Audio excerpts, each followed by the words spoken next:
Bonjour les imbéciles.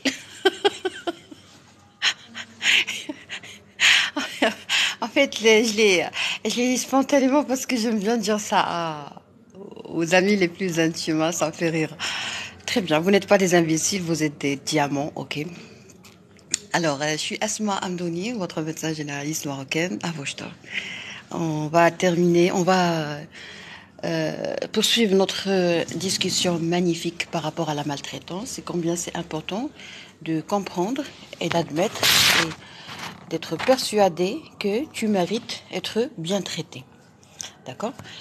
Donc, aujourd'hui, on va traiter un sujet que vous avez évoqué hier. Il s'agit de la maltraitance familiale ou d'origine familiale. Alors, beaucoup de gens ont du mal à gérer leurs relations familiales. Pourquoi? Parce qu'ils ont peur de de, ils ont peur des conflits, ils ont peur des problèmes, ils ont peur de vexer, ils ont peur de perdre les liens, ils ont peur d'être abandonnés. D'accord? Donc, pour gérer ça, il faut apprendre d'abord à mettre un bon diagnostic. C'est-à-dire quoi mettre un bon diagnostic? C'est-à-dire prendre son temps avant d'agir. Voilà pourquoi c'est important de solliciter un médecin psychiatre. D'accord? Déjà, vous devez être suivi par toute une équipe, c'est-à-dire un médecin généraliste, un médecin psychiatre. Bon, tout dépend du médecin psychiatre. Est-ce qu'il travaille tout seul? Il fait des séances où il travaille en collaboration avec un psychologue, ok? Et puis, vous aurez besoin de votre diététicien, de votre endocrinologue si vous avez des troubles métaboliques. Vous aurez besoin également de votre coach sportif. Alors là, également, il faut qu'on discute. Il faut qu'on se mette d'accord sur un certain point à respecter quand on veut solliciter un coach sportif. Alors, coach sportif, ça ne veut pas dire quelqu'un qui a des muscles. Est-ce que vous êtes en train de parler à un maître, à un prof, à un enseignant, à quelqu'un qui a fait une étude, quelqu'un qui a fait des études, ou à quelqu'un qui a des muscles? C'est très important de comprendre tout ça.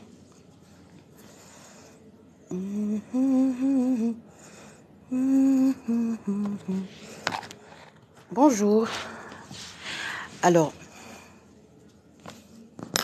pourquoi c'est important de comprendre que les thérapies ou l'évolution ou l'amélioration de ta personnalité, ça nécessite plusieurs séances et ça nécessite beaucoup de patience. Il faut apprendre à patienter, il faut apprendre à attendre, il faut apprendre à donner du temps au temps. Donc, pour les gens qui veulent des solutions rapides, est-ce qu'il y a des gens parmi nous qui ont une envie, par exemple, d'avoir une forte personnalité rapidement? À vous la parole. Est-ce que vous avez envie de changer rapidement? Est-ce que vous avez envie d'apprendre à gérer vos émotions, à gérer vos relations familiales, professionnelles, personnelles, rapidement? Est-ce que vous avez cette envie d'évoluer rapidement? Je ne comprends pas pourquoi vous ne répondez pas. Oui, bien sûr, très bien. En bonne humeur. Oui, oui, docteur, merci. Très bien. Oui, bravo. Alors, je vais vous étonner. Est-ce que vous êtes prêt à être étonné, comme dit Gad Elmaleh?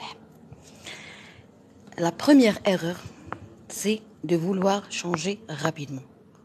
Pas erreur, mais piège. Ok? Voilà ce qui vous pousse à prendre du temps pour changer. Voilà pourquoi ça ne marche pas et ça ne marchera jamais. Il y a un proverbe en arabe qui dit Asri' bi bot', c'est-à-dire que si tu veux arriver rapidement, il faut aller lentement. Moi, j'ai des problèmes au niveau de ma personnalité. Très bien. C'est le cas pour tout le monde, hein. On ne peut jamais changer rapidement. Bravo. C'est pas bien. C'est pas bien pour la santé. Donc, premièrement, on doit apprendre à enlever les petits cailloux, que si vous voulez, que nous avons dans les chaussures. Si tu as un caillou, une petite pierre dans tes chaussures, est-ce que tu vas continuer à courir? Est-ce que tu vas continuer à marcher en supportant cette pierre? Ou est-ce que tu vas te donner la peine de t'arrêter pour découvrir qu'est-ce qu'il y a et enlever la pierre? Alaikum salam la sourire. Donc, automatiquement, la réponse la plus logique, c'est de s'arrêter, Donc il y a un arrêt. Un arrêt, c'est quoi? C'est un passage, c'est une vitesse qui est égale à 0 mètres par heure ou kilomètre par heure. Quand on s'arrête, le compteur de la vitesse vous montre 0. Donc il faut apprendre à s'arrêter. D'accord? Il faut apprendre. Bonjour docteur, j'espère que vous allez bien. Oui, merci beaucoup, c'est gentil. Quand tu veux t'arrêter, pourquoi le système de croyance familial ou culturel agit, des fois il agit négativement sur ta santé, c'est parce que quand tu veux faire ce qui normalement doit être fait, il y a quelque chose dans ta tête qui te freine. Donc nous avons des freins. Automatiquement, il faut connaître les freins pour... C'est comme si tu as par exemple un chariot. Vous connaissez comment on peut verrouiller les chariots?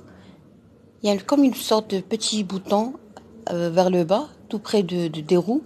Est-ce que vous avez déjà su comment freiner, par exemple, une poussette, verrouiller, pardon, une poussette, un chariot? Est-ce que vous savez de quoi je parle? Tu peux bouger le chariot, tu peux bouger la poussette, mais ça va pas bouger. Pourquoi? Parce que c'est freiné en bas. Docteur, mais si j'étais obligée de voir ce type de gens à cause de mon travail. Oui, là, on va traiter le sujet, le summum de l'obligation, c'est-à-dire familial. Pourquoi? Parce qu'on ne peut pas s'éloigner de notre famille. Merci beaucoup. Alors, est-ce que vous connaissez, est-ce que vous avez déjà eu des enfants? Est-ce que vous connaissez comment on peut freiner, comment on peut verrouiller la poussette pour qu'elle ne bouge pas? Est-ce que vous avez déjà vu ce type de frein tout près des roues? Comme un bouton, comme une pédale, on appuie dessus et puis la poussette ne va pas bouger. Est-ce que avez-vous déjà remarqué ça? Oui, bravo. Ralentir. Non, pas ralentir, verrouiller carrément, c'est-à-dire l'empêcher de bouger. Oui, oui, bravo, très bien. Maintenant, je vous aime, hein, je vous adore. Parce que vous avez compris un truc très important en médecine. Quand nous avons des choses, quand nous avons des freins, quand nous avons quelque chose qui est verrouillé,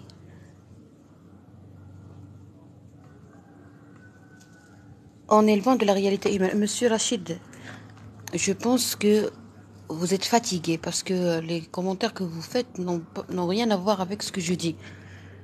Je ne sais pas, est-ce que vous suivez un autre live et vous commentez ici? Je ne sais pas, vous êtes ravissant, docteur. Merci beaucoup, Léla Salia. Alors, moi, je me suis bien investie, ok, pour me connaître et pour m'approcher et comprendre plus mes patients. Mes patients sont principalement des jeunes, des adolescents ou des personnes âgées qui ont des problèmes de diabète, d'hypertension artérielle. Et je suis fière de ce que je fais. Pourquoi? Parce que au lieu de laisser quelqu'un traîner et supporter une grande quantité de médicaments et d'être perdu entre les spécialistes, moi je fais un très bon travail, c'est de découvrir les freins, découvrir les bâtons dans les roues et puis je sollicite directement le spécialiste qui pourra m'aider à gérer ça et le patient est orienté sans perdre du temps. Moi je vis avec des gens qui sont toxiques et j'ai pas de choix. Oui, bravo. C'est exactement ce qu'on veut traiter aujourd'hui, c'est quand tu n'as pas le choix. Parce que la famille, on peut pas ignorer, on peut pas nier qu'on a une famille, on peut pas laisser tomber. Parce que c'est impossible d'oublier sa famille, ok? C'est impossible. Qu'est-ce qu'il faut faire? Il faut développer une certaine intelligence émotionnelle pour pouvoir vivre avec. Très bien. Alors on a tous compris qu'il y a des freins, qu'il y a des petites pédales si vous voulez, petits boutons, petits, je sais pas moi, un truc sur lequel vous appuyez et automatiquement, nous n'avons pas le choix, docteur. Oui, bravo. À partir d'aujourd'hui, à partir de ce live, on va plus souffrir parce qu'on n'a pas le choix. D'accord?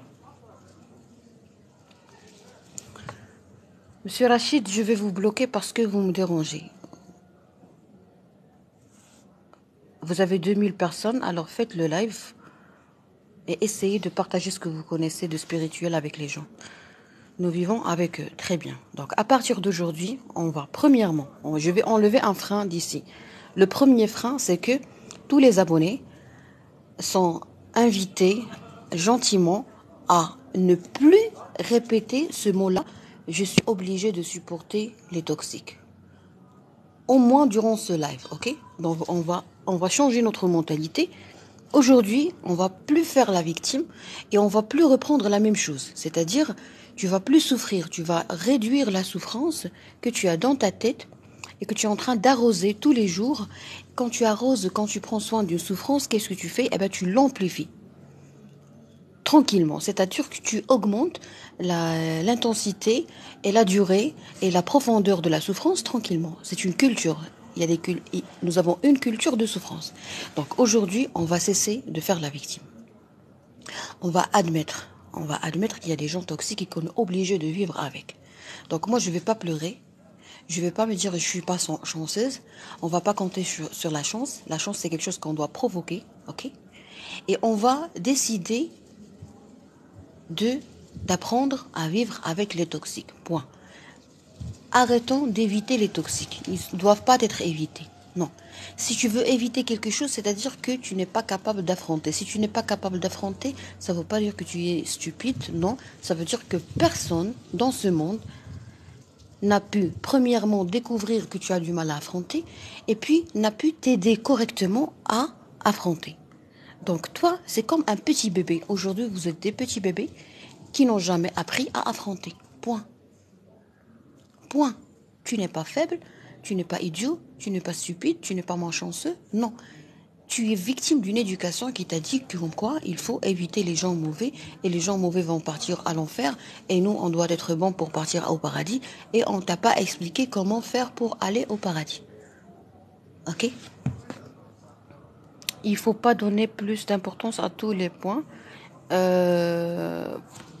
Si ça vous arrange, moi je respecte votre philosophie.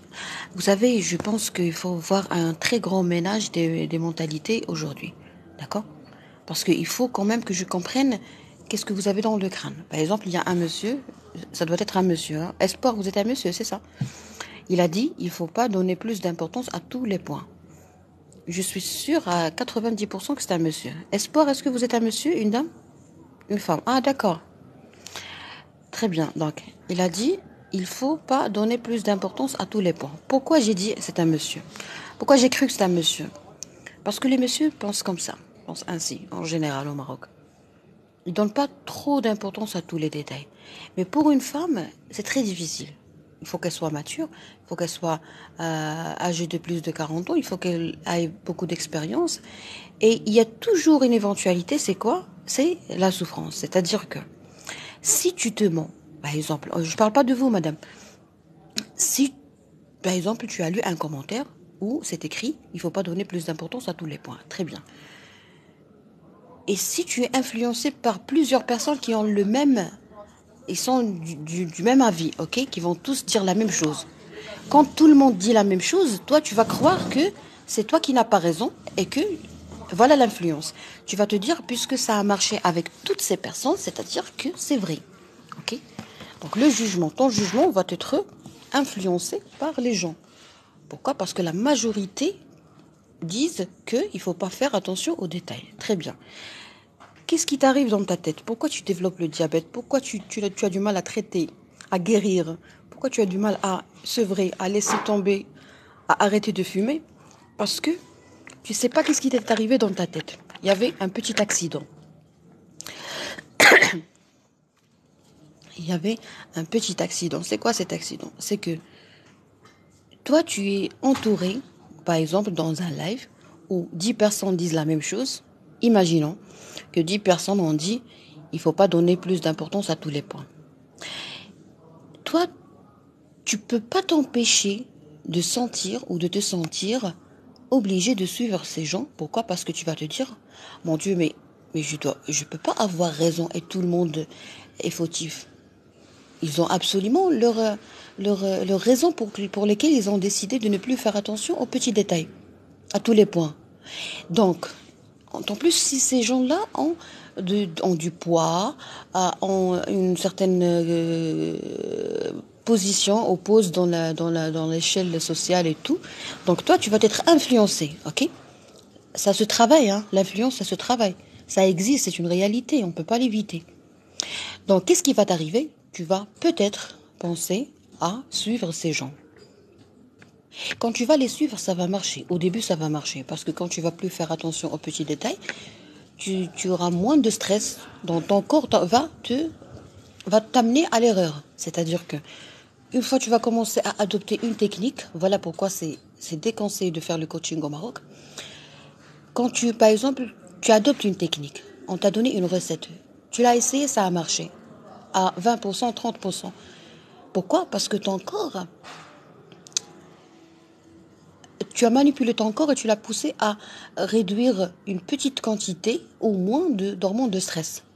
Donc toi, tu as une diminution de cortisol, adrénaline dans ton corps et du coup, tu as pu bien dormir, tu as pu faire tes activités, tu as repris le sport par exemple et le sport est déjà quelque chose de très bénéfique pour la santé, donc tu as manipulé ton corps. Tout ça, c'est bien, ok? Mais croyez-moi, vous avez traité les choses d'une façon superficielle. Un jour, vous allez faire une rechute, une catastrophe. Moi, j'ai vécu ça avec les patients. Je l'ai vécu à plusieurs reprises et je continue à le faire. Et je suis sûre que je vais continuer à voir ces cas de rechute où le patient perd espoir. Et ça l'expose à la dépression. Pourquoi? Parce que le patient, à un certain moment, il croit qu'il a commencé à guérir, à s'améliorer et que tout va bien dans sa vie. Et tout d'un coup, il se retrouve dans une situation où il ne peut pas gérer. Il est impuissant. Il découvre de nouveau qu'il a toujours été faible devant les gens, qu'il ne peut même pas s'exprimer, Quand tu découvres ta vraie faiblesse, là, après avoir vécu une fausse impression de force, de personnalité, voilà le comble. C'est là où les patients, moi j'ai déjà vu des criminels qui commettent des crimes. Pourquoi? Parce qu'ils n'arrivent pas à supporter la peine. Donc je pense que ce que vous avez dit, madame, bon, je respecte ce que vous avez dit. Vous avez dit, il ne faut pas donner plus d'importance à tous les points. Ça, c'est une vérité, ok? Tout est relatif, mais c'est une vérité, ok? C'est quelque chose qui vous aide à vous sentir à l'aise. Ça vous arrange peut-être. Vous êtes capable de le faire, hein? Très bien. Mais moi, en médecine générale, dans le domaine de sevrage, tabaco, addiction, diabète, hypertension artérielle, maladie connectivite, maladie chronique, la prévention et tout, parce qu'en médecine générale, en fait, c'est principalement tout ça. Moi, je déconseille les gens de ne pas traiter tous les points et tous les détails. Mais ils ont besoin de quelqu'un de professionnel pour traiter ça avec eux. C'est-à-dire que si je ne traite pas les tout petits détails de l'enfance, de l'adolescence, de la façon de voir les choses, du système de croyance, ta philosophie, ta logique, ton logarithme, ton raisonnement, si on ne fait pas attention à tous les détails, on ne peut pas aider quelqu'un. Parce que les gens ont tout le droit de discuter tous les détails avec un professionnel de santé. Mais avec les gens, oui, il y a des techniques où on ne fait pas très attention à tout. Pour être honnête avec vous, moi, par exemple, actuellement, je suis plus asthma d'il y a 5 ans. Il y a 5 ans, je traitais tous les détails. Actuellement, non. Par exemple, avant, si quelqu'un me dit, si je salue quelqu'un et qu'il ne me réponde pas, vraiment, ça allait me faire mal. Aujourd'hui, si je salue quelqu'un qui ne me répond pas, je ne fais même pas attention à ce qu'il a répondu ou pas. Mais moi, c'est-à-dire ces 5 dernières années, j'ai travaillé d'une façon très, très, très hard, si vous voulez, sur ma personnalité, sur les tout petits détails. C'est-à-dire que pour arriver à la maturité ou la maturation, par exemple, si on a un processus de maturation, il faut savoir que ça passe par des phases. Mais nous, qu'est-ce qui nous arrive, surtout quand on devient parent? On oublie notre passage par toutes ces étapes, on oublie notre faiblesse et notre ignorance et notre vulnérabilité. Et des fois, les parents, qu'est-ce qu'ils font? Ils sont tellement persuadés de la vérité, de la réalité et ils sont sûrs de certaines techniques qu'ils essayent de les imposer à leurs enfants. Voilà pourquoi il y a des conflits que moi j'ai l'habitude de traiter dans mon cabinet, des conflits permanents. Pourquoi? Parce que les parents sont persuadés de ce qu'ils disent, sont convaincus de ce qu'ils disent, sont sûrs à 100% de ce qu'ils disent, et ils n'admettent pas qu'un enfant, ou qu'un adolescent, ou qu'un jeune, n'est pas capable de comprendre. Donc là, on baigne dans la relativité. Ton enfant a 18 ans, il ne peut pas comprendre ce que tu es en train de dire. Et il a le droit de vivre sa vie, il a le droit de commettre ses erreurs, bien sûr pas des catastrophes et des crimes, mais il a le droit au moins de faire attention à tous ces petits détails. À 60 ans, tu ne vas pas consacrer une minute pour traiter les détails parce que la vie est précieuse, le temps est précieux. Mais c'est à l'âge de 60 ans que tu as compris que la vie est précieuse et que tu n'as pas envie de perdre une minute avec les, entre parenthèses, les idiots, ok? Mais ton fils n'a que 18 ans. Donc soit, bon, allons aux extrêmes. Par exemple, si un enfant de 18 ans ne fait pas attention aux petits détails, qu'est-ce qu'il allait faire? Il allait se concentrer sur ses études, ok? Jouer, passer du bon temps, étudier le maximum possible, amasser de l'argent au maximum possible, ok? Entasser des diplômes les uns sur les autres, ok? Et alors? Est-ce que c'est ça la vie? Non. La vie est faite pour être vécue, point. Donc voilà l'égoïsme, voilà le summum de la sagesse. La sagesse, ça nous permet de ne plus être égoïste. C'est-à-dire que je pense que c'est très égoïste d'empêcher ou de voler la jeunesse des jeunes ou de voler l'enfance des enfants. Par exemple, il faut savoir que nous, on doit s'approcher de la sagesse, on ne doit pas s'approcher du savoir. Je vais vous donner juste un petit exemple et après je vais lire vos commentaires. Quand tu crois que tu as raison, ok? Oui, tu as parfaitement raison. Tu as parfaitement raison. Il ne faut pas faire attention aux petits détails. Il faut faire ceci, il faut faire cela. Moi, par exemple, j'ai 35 ans. Je trouverai tout le plaisir à discuter avec toi parce qu'à l'âge de 35 ans, j'ai besoin de toi. Okay? J'ai besoin de ta sagesse, j'ai besoin de tes déductions personnelles que tu as fait et tout. Je sais que il faut pas faire très attention aux petits points, aux petits détails parce que la vie passe très vite. Mais moi, j'ai déjà fait un travail sur moi. Un enfant de 18 ans, un enfant de 10 ans,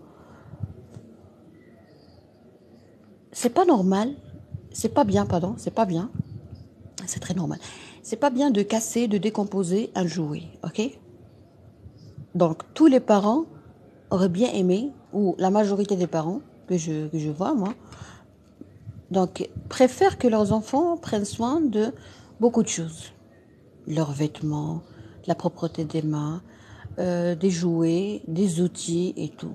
Mais malheureusement, ce qui se passe dans la réalité est totalement le contraire. C'est-à-dire que quand tu achètes quelque chose à ton enfant, il le décompose.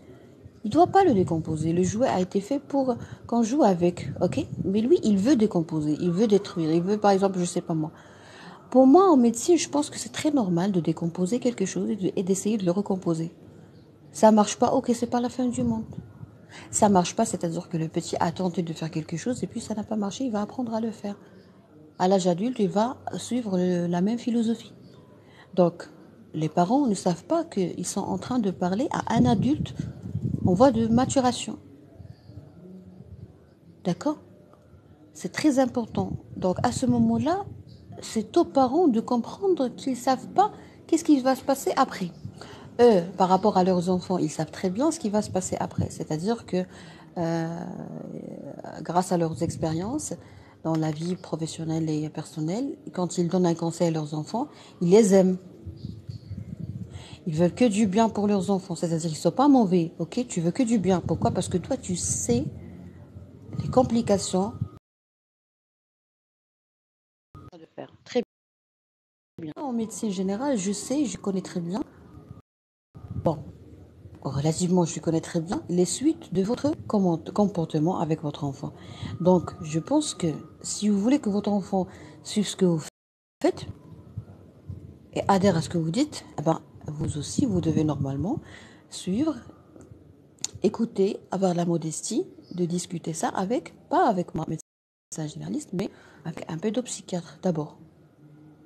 Donc, si vous n'êtes pas modeste avec un pédopsychiatre, et si vous ne demandez pas à un pédopsychiatre qui vous montre que va-t-il se passer à l'âge adulte si je continue à traiter mon enfant de la sorte, eh ben, Votre enfant fait la même chose, lui aussi, il ne veut pas patienter, faire attention à ce que vous dites, il est capable des écarts, mais si vous avez compris ce que je veux dire, croyez-moi, vous allez vraiment vous sentir très à l'aise, tous les parents. Alors là, on va aller commentaire. Je vous pour votre spontanéité. J'aime bien les gens spontanés en direct. Peux-tu me dire comment faire pour développer une intelligence émotionnelle? Une intelligence émotionnelle, c'est quelque chose que je suis en train d'apprendre à le faire. Pour le faire, il faut apprendre à être modeste avec les gens qui sont bien cultivés sur ce plan-là. C'est-à-dire il faut discuter en permanence avec des psychiatres. Psychiatres, ok, beaucoup les psychiatres. Le premier salaire, on va travailler ça du fond économique parce que c'est important. Le premier salaire va être pour donner des cadeaux à tes parents, pour avoir une petite somme de poche pour vivre le deuxième mois tranquillement sans demander et sans faire des crédits. Et tu dois absolument penser à traiter ton enfance. Pourquoi? Parce que tes parents ont tout fait pour toi, ils t'aiment à leur façon, ils ont tout fait pour toi, mais ils sont incapables d'être parfaits parce que personne n'est parfait. Donc arrêtons de juger les parents, arrêtez d'avoir des rancunes, arrêtez de vouloir se venger, ça sert à rien. Ça sert à rien. Moi, je suis capable de me venger de tout le monde. Même des gens, même de tout le monde qui m'ont fait mal. Mais croyez-moi, quand on arrive à un stade avancé d'intelligence émotionnelle, on comprend un truc très important. Nous, en islam, bon, je souhaite la bienvenue à tout le monde, que vous soyez musulman ou pas, mais c'est bien de chercher dans sa culture, dans sa religion. Ce que j'ai cherché, ce que j'ai trouvé en islam, c'est que l'islam est très bon pour la santé psychique et pour l'intelligence émotionnelle. Parce qu'en islam, on doit pardonner les gens chaque soir. Imaginez. Je pardonne tous les idiots. Pardon, excusez-moi. Tu vas pardonner toutes les personnes toxiques avant de dormir. C'est-à-dire que ils n'ont plus d'importance. Voilà l'intelligence émotionnelle. C'est comme si tu dis à tout le monde, tu n'es pas important pour moi. C'est merveilleux. L'intelligence émotionnelle en islam a été traitée dans plusieurs chapitres, c'est-à-dire sourates. Par exemple, en intelligence émotionnelle, par exemple au Coran, on a dit que tu ne dois pas compter sur les autres. Tu ne dois jamais dépendre des gens. Je pense que tu vas comprendre le secret magique de l'indépendance. Donc, au lieu de continuer à demander aux gens quelque chose, tu peux demander tranquillement, gentiment, mais tu as la possibilité de faire la prière. Quand tu pries le Dieu, quand tu demandes directement au Dieu, je pense que c'est merveilleux. Et ce qui est bon dans l'intelligence émotionnelle, c'est que c'est comme de la musculation. C'est-à-dire, dans la musculation, plus tu travailles un muscle, plus il devient fort. Donc, dans tes capacités émotionnelles, plus tu travailles un muscle qui s'appelle l'indépendance, plus tu es fort. Et plus tu travailles un muscle qui s'appelle le victimisme, plus tu vas souffrir et tu vas déprimer. Donc, ce sont des attitudes cognitives, des attitudes intellectuelles, ce sont des façons façons de penser que à chaque fois que tu penses ainsi, tu vas renforcer un muscle qui s'appelle la victime. Ok? Très bien. Par quoi commencer? Alors, par quoi commencer? Il faut toujours être bien orienté. Donc, premier conseil que je donne aux gens qui veulent avoir de l'intelligence émotionnelle, c'est d'être discret. C'est-à-dire, tu ne dois pas raconter tes faiblesses, tes failles, tes incertitudes aux gens parce que tu peux tomber dans un problème de menace, dans un problème de manipulation, dans un problème de pervers narcissique. Et surtout, il ne faut jamais parler sur Internet avec les gens. Même si tu trouves un compte d'un médecin, ça peut s'agir d'un faux compte, ok? C'est comme le cas d'une page qui utilise mon nom pour arnaquer les gens. On a déjà déposé la plainte, là quoi. Mais ils ne sont pas encore arrêtés, ok? Donc, première chose, tu veux avoir une forte personnalité, tu dois jamais faire confiance aux gens. tu fais confiance uniquement au Dieu, entre toi et ton Dieu, ok? C'est-à-dire la prière. Secondo, tu dois confier tes incertitudes à quelqu'un qui va les respecter et qui est obligé de les respecter. Alors là, on parle des médecins. Les médecins ont un serment. Il y a une loi qui gère nos activités. Donc, quand tu viens chez moi, par exemple, au cabinet, je vais t'écouter. Je vais mentionner je vais écouter. Je vais faire très attention à ce que tu dis. Je vais plus raconter ça à tes parents, même à ton partenaire. Et si vous sentez peureux, craintif, et que vous avez peur que le médecin raconte quelque chose à l'autre, il faut dire ça au médecin. Déjà, lui, il n'a pas besoin qu'on lui dise « S'il vous plaît, docteur, je veux que ça reste entre nous ». Mais si toi, ça va te faire du bien de préciser ça au médecin, nous, on comprend très bien votre souffrance, votre caractère paranoïaque, votre délire de persécution, votre crainte, votre souffrance antérieure, votre déception, ok? Parce que nous, on sait très bien qu'on est en train de parler à quelqu'un qui n'a plus confiance, qui a du mal à faire confiance aux gens. D'accord? Donc, puisque toi, tu es incapable de faire confiance aux gens, qu'est-ce qu'il faut faire? On doit protéger votre sentiment. Comment on protège le sentiment de quelqu'un qui ne peut plus faire confiance aux gens? C'est en respectant ses secrets.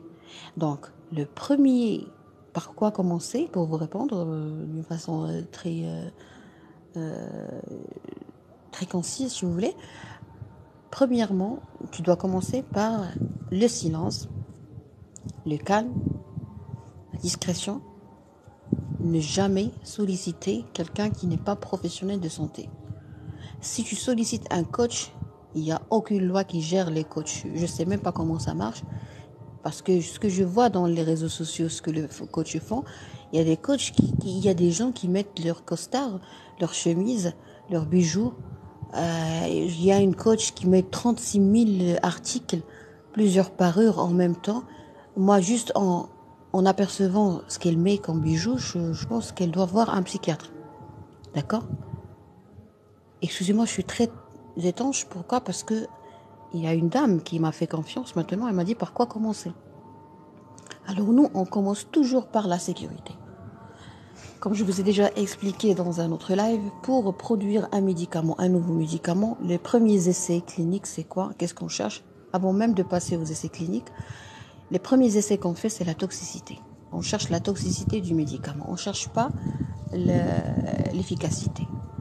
Donc, tu veux avoir une forte intelligence émotionnelle, tu veux avoir une forte personnalité, tu veux avoir de la vraie confiance en soi. Premièrement, protège-toi parce que tu es facilement manipulable. On peut te rendre fou si on joue sur ton désir et ta volonté d'avoir de la confiance en soi. Tu es facilement manipulable. Voilà pourquoi la loi, Dieu merci, on vit au Maroc, la loi gère tout et tout est clair. La loi te dit que si tu veux traiter quelqu'un, tu as besoin d'un cabinet, tu as besoin d'un cachet, tu as besoin d'une autorisation et puis tu as besoin d'une autorisation d'exercice de la part des autorités locales. Tout est difficile avant de créer un cabinet. Pourquoi? Pour protéger les patients, pour protéger les gens. Mais quand toi, tu te lances, tu te jettes, tu surfes sur Internet pour retrouver des remèdes ou retrouver des anges, les anges n'existent pas sur les réseaux sociaux. Sur les réseaux sociaux, il n'y a que du commerce. Il n'y a que du commerce sur les réseaux sociaux. Ok? Voilà pourquoi je vous dis, ne me contactez pas, je ne vous connais pas, j'ai pas envie de vous connaître.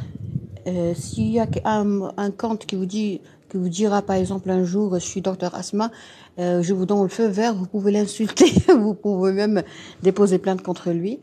Ok? C'est pour ça que je vous dis que c'est dégueulasse, c'est dégoûtant ce qui se passe sur les réseaux sociaux, avec tous mes respects aux gens dégoûtants.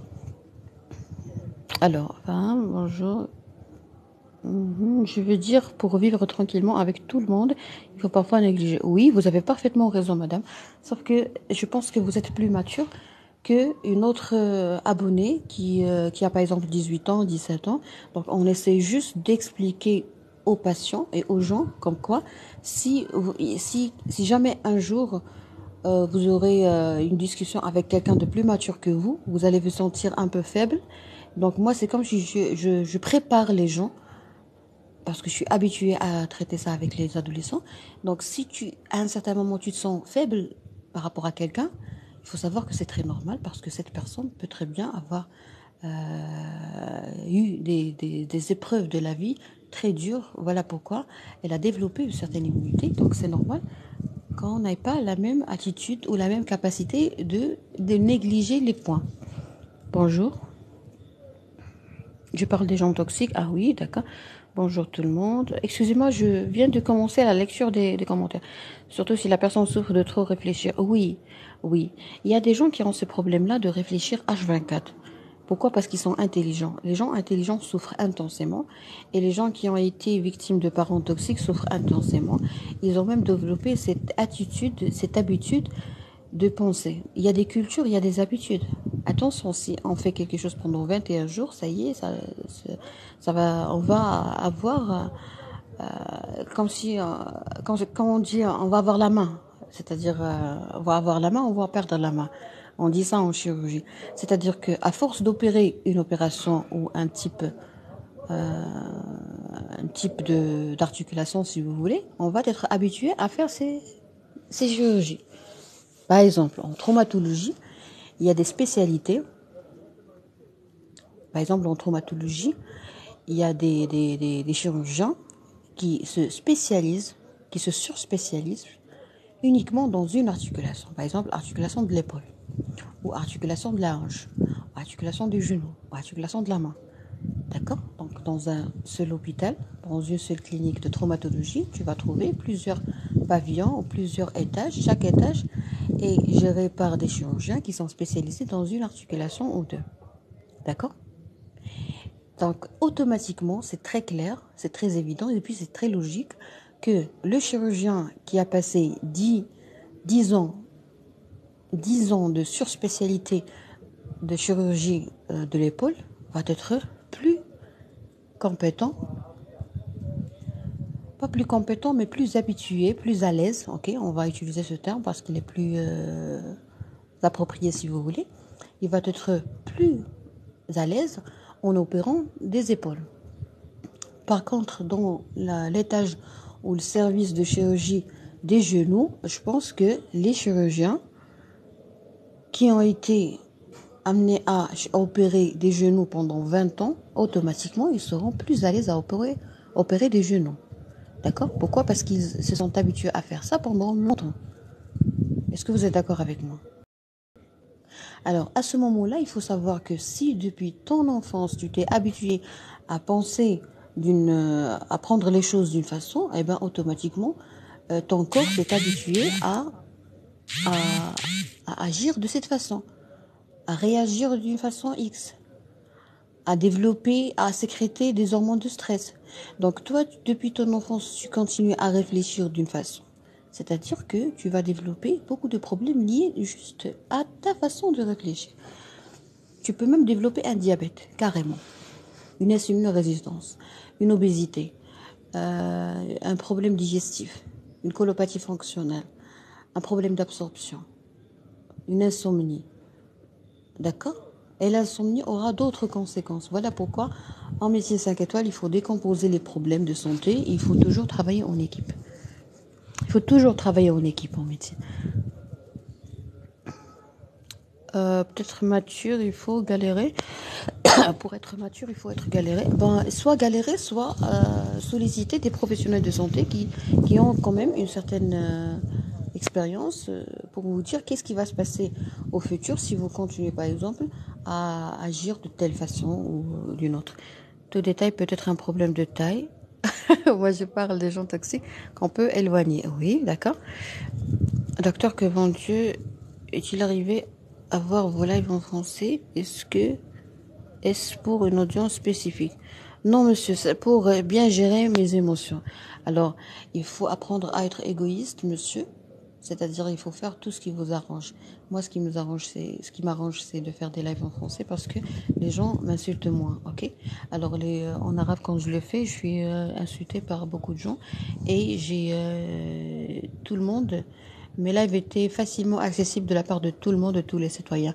Alors ça, c'est une arme à double tranchant, c'est-à-dire, moi, ça m'arrangeait très bien parce que je voulais être comprise par tout le monde. Mais ce que j'ai gagné, ce que j'ai récolté, c'est que il y a un effet secondaire, il y a un côté sombre de ça. C'est-à-dire, ok, c'est bien, tout le monde va te comprendre. Tu vas faire de la comédie, tu vas faire beaucoup de choses, tu vas essayer de faire du théâtre, de la comédie médicale, mais puisque ça n'a pas été compris, donc le fait d'être accessible m'a rendu incapable d'imposer le respect. D'accord? Et puisque je connais très bien la société marocaine et je sais très bien comment ça marche, pour être respecté au Maroc, il faut remettre les gens à leur place. Il faut apprendre à connaître la société avant de la traiter. C'est important en médecine. Donc moi, actuellement, qu'est-ce que j'ai gagné au Sidi Ali? Ce que j'ai gagné, c'est que je me sens à l'aise. J'ai l'impression que je parle avec des gens normaux. Je suis en train de parler. Ils ont des questions, ils les posent. Ils n'ont pas de questions, ils ne posent pas. S'ils sont intéressés, ils restent. S'ils ne sont pas intéressés, ils ne restent pas. D'accord? Parce que moi, je suis une seule personne. Et au Maroc, il y a 40 millions de gens. Donc, quand tu fais quelque chose pour la première fois, de la comédie médicale, de la sensibilisation, un discours très populaire, c'est très bon pour la santé, je vous assure. Hein. C'est très bon pour la santé de parler en arabe darija, parce que les gens s'éclatent de rire et en même temps ils apprennent des informations. Mais il y a un côté dont je suis la seule victime et vous ne pouvez pas m'aider. Donc j'ai souffert toute seule et vous n'avez pas souffert avec moi. Donc qu'est-ce que je dois faire? Je dois quand même me protéger. Protéger mon cœur, protéger mes sentiments. J'avoue que j'ai été ignorante, faible, je ne sais pas comment gérer ça. Donc j'ai innové une petite astuce, si vous voulez, c'est d'être un peu sélective et de réduire l'accès. Voilà. Mais sinon, je vous aime, je vous respecte. J'aime beaucoup ce que je faisais. Hein. Je l'aimais beaucoup. Je le faisais avec grand plaisir. Et puis voilà. Et je vous conseille de vous protéger. Essayez toujours de vous protéger lorsque les gens ne vous protègent pas. Ne soyez pas comme une bougie, c'est-à-dire arrêtez de vous brûler pour éclairer le monde. Vous avez tout à fait raison. Merci. Merci beaucoup. Donc, je vous en prie, Léla. Monsieur, pardon, au contraire, un enfant qui casse ses jouets cache un sentiment, peut-être le degré d'intelligence. Oui, il y a beaucoup de choses, il y a beaucoup de détails dans le jouet. Ah bon, ça, pour être honnête, c'est une grande spécialité qui s'appelle la pédopsychiatrie. C'est pas ma spécialité du tout. Je préfère ne pas donner des explications, mais sinon, je peux juste vous approcher les choses ou simplifier les choses. Le comportement que fait les enfants face à leurs jouets a une grande signification. S'il veut décomposer, ok, il veut juste découvrir, c'est bien de découvrir. Mais s'il les cache ou s'il veut pas les toucher, c'est autre chose. Moi, j'ai déjà vu une spécialiste qui disait que parmi les signes de la dépendance affective, nous avons le petit qui a sa peluche qui prend toujours un jouet avec lui, ok? Moi-même, j'ai déjà vu ça quand j'étais grande. Il y avait même des étudiantes qui ramenaient dans une bibliothèque, qui ramenaient leur peluche, leur nounou, je sais pas, un petit ourson, un truc qu'on le met en face d'elles, et elles se sentent vraiment très réconfortées lorsque le truc ou le décor est sur la table. C'est tellement bizarre, mais c'est tellement vrai. Moi, j'ai vu ça, hein. J'ai vu des jeunes filles faisant ça. Et cela veut dire que la personne ou l'étudiante est incapable de réviser, est incapable de se sentir en sécurité. Mais quand elle met ce truc-là devant elle, elle se sent en sécurité. Alors, si vous avez des enfants qui ne peuvent pas sortir sans prendre dans leurs mains quelque chose, alors il faut ramener cette chose à la pédopsychiatre. Et la pédopsychiatre, elle va avoir la gentillesse d'expliquer pourquoi le petit aime beaucoup et ne peut pas sortir sans prendre son ourson ou sans prendre son jouet. Et surtout s'il fait ça pendant longtemps avec le même jouet. Ok? C'est très important. Voilà.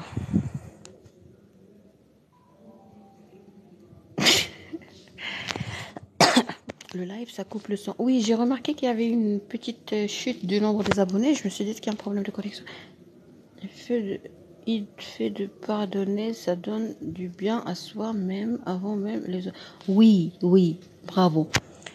Et je ne peux pas vous cacher que quand on est très jeune, on a du mal à pardonner. Et moi, je conseille les gens de ne jamais pardonner. Si vous êtes incapable de pardonner, ne pardonnez pas. Point. Si tu te sens incapable de pardonner, ne pardonne pas. C'est-à-dire quoi? C'est-à-dire que tu n'es pas encore arrivé à ce stade de maturité, de sagesse, de confiance en soi. Tu n'as pas encore compris la vie. Si tu n'as pas encore compris la vie, n'essaie pas de te forcer des choses que tu ne comprends pas. Voilà pourquoi l'éducation est nocive des fois, parce que quand on demande à quelqu'un de faire quelque chose, le pauvre, il est incapable de le faire. Donc, à ce moment-là, qu'est-ce que tu vas gagner? Donc, les parents, qu'est-ce qu'ils gagnent? Ils gagnent juste le retard. C'est-à-dire que tu vas réussir à aider ton fils à réussir dans ses études, dans beaucoup de choses, mais à un certain moment, il va être en retard pendant 10 ans, 20 ans. Pourquoi? Il ne veut pas se marier, il ne veut pas s'allier, il ne veut pas avoir des relations, il est solitaire, il ne veut rien faire. Pourquoi il ne veut rien faire? Parce qu'il est incapable de vivre. Il s'est retrouvé incapable de vivre. Imaginez. Donc, ok, vous avez aidé votre enfant à développer, à avoir un bon diplôme, à avoir une bonne vie, à se marier, à avoir des enfants. Vous êtes devenus papy et mamie, ok, tout va bien. Vous croyez que tout va bien, mais à aucun moment vous avez fait attention aux sentiments de votre petit. Alors moi, je vais vous parler des bébés qui ont 60 ans, 70 ans, 80 ans, 90 ans et 40 ans et 30 ans. Moi, j'ai déjà traité des bébés qui avaient 50 ans. Ok? Je vais lire vos commentaires avant de parler des bébés qui ont 50 ans. Bonjour, la grande... Oh, bonjour, madame Assia, c'est gentil. Le concept moderne d'intelligence émotionnelle n'existait pas à l'époque de la révélation du Coran. Alors moi, ce que je veux dire, monsieur, sincèrement, parce que moi, j'ai fait une petite recherche pour comprendre. Je vais être honnête avec vous. Quand on est jeune, quand on est ignorant, nous les musulmans, on a un petit problème. C'est quoi? C'est que les musulmans ne comprennent pas l'islam. Quand tu comprends pas l'islam, c'est une chose. Et quand tu comprends pas l'islam et que tu veux l'apprendre à quelqu'un d'autre, tu commets une erreur, une grande erreur. Un crime émotionnel. Pourquoi? Parce que quand je vois les patients déprimés, les patients diabétiques, je leur demande pourquoi. Est-ce que vous avez des problèmes? Est-ce que vous avez des ennemis? Est-ce que vous avez des problèmes d'ordre familial? Donc, tout le monde répond qu'il est en train de souffrir en cachette et qu'il ne peut pas dire la vérité. Donc, il y a beaucoup d'hypocrisie. Pourquoi cette hypocrisie? Parce que en islam, tu dois apprendre le vrai islam à partir des gens qui ont déjà fait ces études de charia, c'est-à-dire d'accord? Mais malheureusement, ce qui arrive au Maroc, par exemple, il y a tout le monde qui veut donner des cours d'islam. Voilà pourquoi vous êtes tous en train de souffrir. Par exemple, quand quelqu'un vient, on utilise, on manipule, il y a de la manipulation, il y a de la manipulation mystique si vous voulez. Et il y a des gens qui viennent te dire, par exemple, je vais te donner comment... Excusez-moi, je vais juste boire un peu d'eau parce que je suis...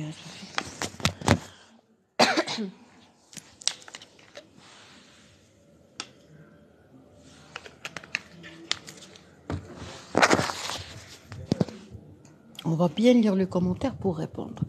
Il y a un monsieur, une dame qui a dit « Le concept moderne d'intelligence émotionnelle n'existait pas à l'époque de la révélation du Coran. » Alors, moi j'ai fait une recherche. Je peux vous assurer, ok, que il y a bien longtemps, il y avait cette notion d'intelligence émotionnelle.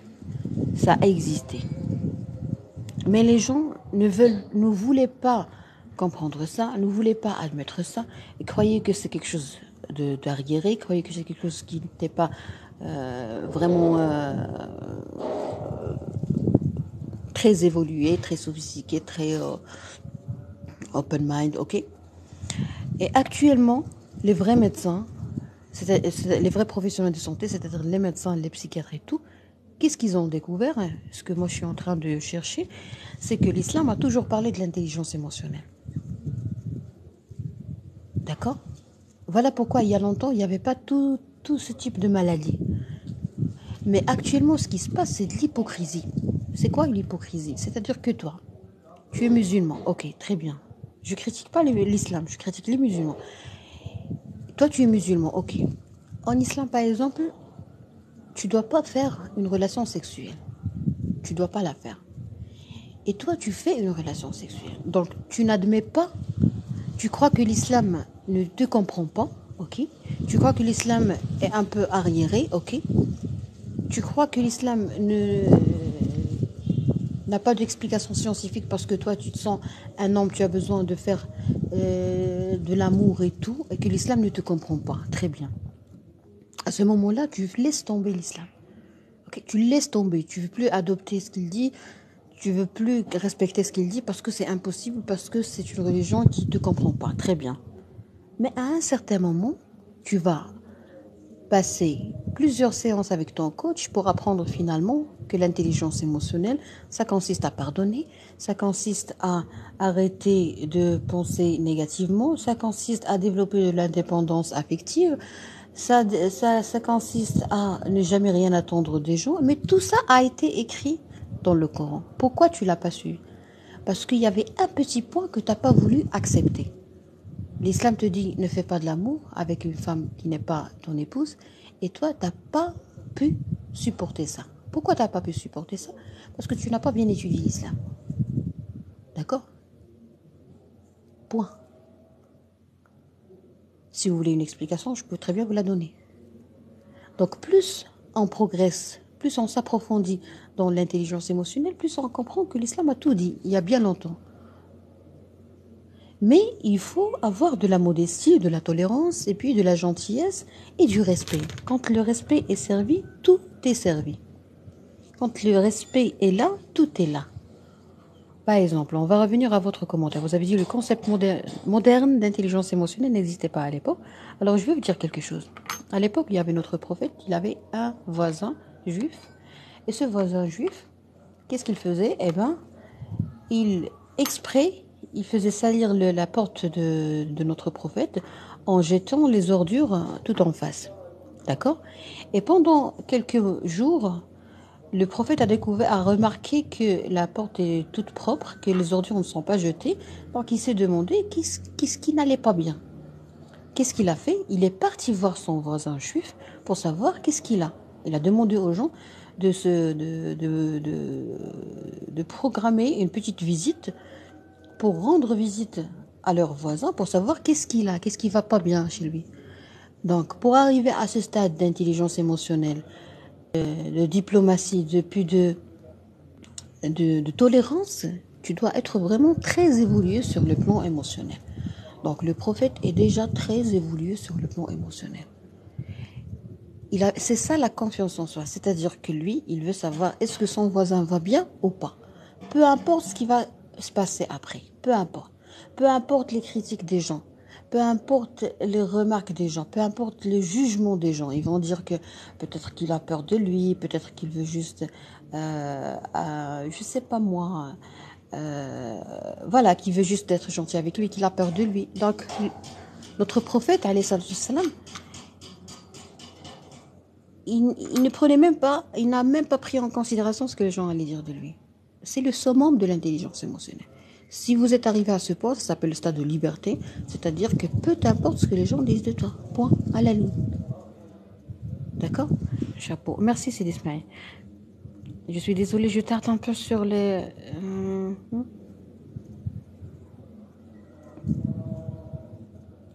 Docteur, merci infiniment pour vos réponses.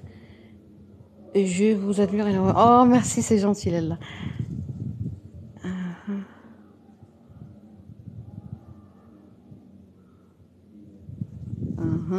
Bonjour, docteur, bonjour. Wallah, que vous êtes le... Que... Attention, vous allez me créer des problèmes. Il me semble que vous avez confondu votre propre compréhension de l'islam avec la vérité. Il me semble que vous avez confondu votre... Moi, je ne comprenais pas l'islam, déjà. Vous avez confondu votre propre compréhension de l'islam avec la vérité. Moi, je ne comprenais pas l'islam, je ne le comprends pas. Je fais un effort pour le comprendre. Pour moi, je ne veux pas donner des cours parce que toute personne qui donne des cours ou qui sensibilise les gens par rapport à quelque chose qu'elle n'a pas appris est une personne qui est malade. Moi, alhamdoulilah, je suis pas malade dans ce point. Peut-être que j'avais une petite bronchite il y a une semaine. Mais alhamdoulilah, j'ai pas ce problème-là de santé, cette maladie, de vouloir expliquer les choses que je comprends pas. Mais ce que je voulais dire par ça, c'est que l'islam n'est pas ma spécialité, mais la médecine générale est ma spécialité. Quand je vois un patient qui est en train de souffrir parce qu'il est incapable d'être un bon musulman, à ce moment-là, je dois faire une recherche et je dois apprendre à orienter les patients vers leur savant. C'est-à-dire, s'il est juif, je vais l'orienter chez un savant dans la religion, dans sa religion, ok? Si je reçois un patient qui est musulman et qui veut pas, par exemple, je vais vous dire un truc. Un patient musulman, déprimé, diabétique, qui ne cesse pas de réfléchir, que toute la famille profite de lui. Toute la famille le manipule au nom de l'islam. Il lui dit, tu dois nous donner ton argent parce que tu es notre fils. D'accord? Est-ce que moi, en médecine générale, je suis capable de gérer ça? Non. Est-ce qu'un médecin spécialiste en psychiatrie peut gérer ça? Non. Pourquoi? Parce qu'il y a un frein. Le frein, c'est quoi? Le frein, c'est que lui, dans sa tête, il ne comprend pas l'islam. Il croit que dans l'islam, il doit donner tout son argent à sa famille, même si sa famille est riche. Alors, à ce moment-là, qu'est-ce qu'il faut faire? Il faut recourir à quelqu'un qui connaît très bien la religion de ce monsieur. Il faut même, je pense qu'il faut organiser des réunions entre les médecins et les savants de charia pour au moins faciliter un petit, je sais pas moi, un petit moyen de prendre des, des, des rendez-vous, des consultations de l'islam si vous voulez, avec un professionnel et on peut avoir un code, un langage commun entre nous et les gens de l'islam, les savants de l'islam. Pourquoi? Parce que quand on voit un monsieur qui est en train de souffrir, il te dit, docteur, moi je vais devenir athée. Pourquoi? Parce que je ne peux plus être un bon musulman. Alors ça, c'est un autre volet que je n'allais pas discuter avec vous, mais puisque vous avez dit dans votre commentaire, je vais relire vos commentaires, il me semble que vous avez confondu votre propre compréhension de l'islam avec la vérité. Donc, puisque vous avez pensé que j'ai un problème personnel avec l'islam et tout, alors là, à ce moment-là, il faut tout évoquer, il faut tout aborder, il faut parler tranquillement. Alors, et monsieur, il y a des problèmes. Moi, je suis musulmane, j'ai mis l'étoile de David parce que je souhaite la bienvenue à tous les juifs et à tout le monde, ok? C'est ma conviction. Moi, je suis sûre de ce que je fais. Moi, j'ai voulu avoir un live tranquille, plein de tolérance. Et si quelqu'un est raciste, il doit quitter la table. Point. C'est bien clair. Tu es raciste, tu n'as pas le droit de rester dans mon live. D'accord? Ça d'une part. Donc, si vous avez empiété sur ma vie personnelle, il faut bien sûr que je vous arrête, que je vous remette à votre place. Déjà, vous êtes quelqu'un qui n'a pas mis son nom et son prénom, c'est-à-dire que vous avez vos raisons, ok? Je ne veux pas vous dire que vous êtes malade, non, mais vous avez vos raisons. Très bien. Je veux vous dire quelque chose de très important, parce qu'il faut nettoyer avant de préparer le repas.